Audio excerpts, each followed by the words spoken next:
go out walking in the morning now, you got to step up the clothing a little bit, put the sweaters on or, long sleeves anyway. Real jacket. Like yesterday we went out to this pumpkin thing and it was an open field because it was windy yesterday. I came out with the stylized sweatshirt I've been dying to wear. Nope. Had to go back and get the puff jacket after. It was like. You needed the real deal. Yeah, I was like, this looks good, but I feel bad and terrible. Look at these morning lows. 27 in Lewiston, 26 in Caribou. That was a record low for them for the day. 28 in Bangor. So very, very chilly stuff.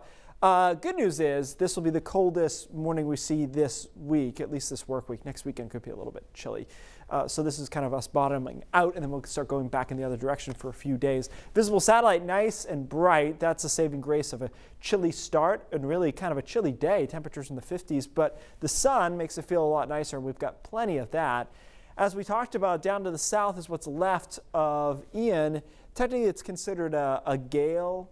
In this situation, this is an extra-tropical, post-tropical storm that still has some winds. It's considered a gale. Either way, you can see the rain is down across the mid-Atlantic and it'll eventually make its way into southern New England, but we'll just barely get grazed with this on Wednesday with a couple of showers, but there's not a lot of rain in our forecast. So overnight tonight we go partly cloudy. Temperatures are not as cold as last night, but it's not warm. I mean, we're in the upper 30s and right around 40 degrees in most spots by early tomorrow morning. Tomorrow's probably not as bright as today, but it's still pretty good. Mixture of sun and clouds. Temperatures get into the 60s by tomorrow afternoon. You can see, though, what's left of Ian getting a little bit closer here by tomorrow afternoon. And then tomorrow night into Wednesday is going to be our chance for some showers. The low is going to be out here at this point, so it's kind of a band trying to rotate in, which means that the coast has a much better chance of showers compared to farther inland and certainly compared to the mountains here on Wednesday. It looks like most of the showers kind of stay in the coastal zone here.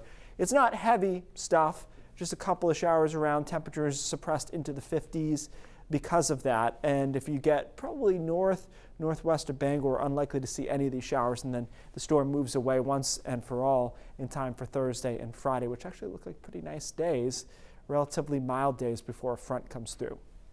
So there it is, gale.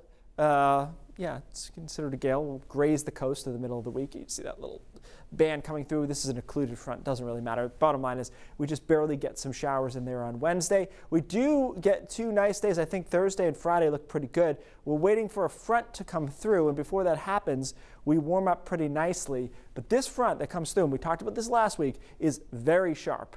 It comes through with some very chilly air on Friday night and into Saturday. So you can see the rainfall is really stratified. Boston could pick up 1.5 inches of rain.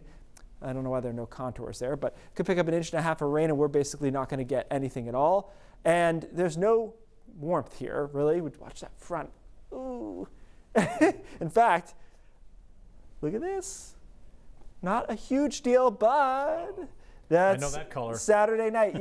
Some people are pretty psyched because you can get what photographers call snowleage.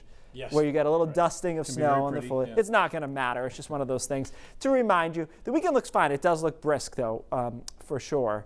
Columbus Day can go either way. It's one of those. But the middle of the week or the end of the week doesn't look bad at all. All right. Thank you, Keith.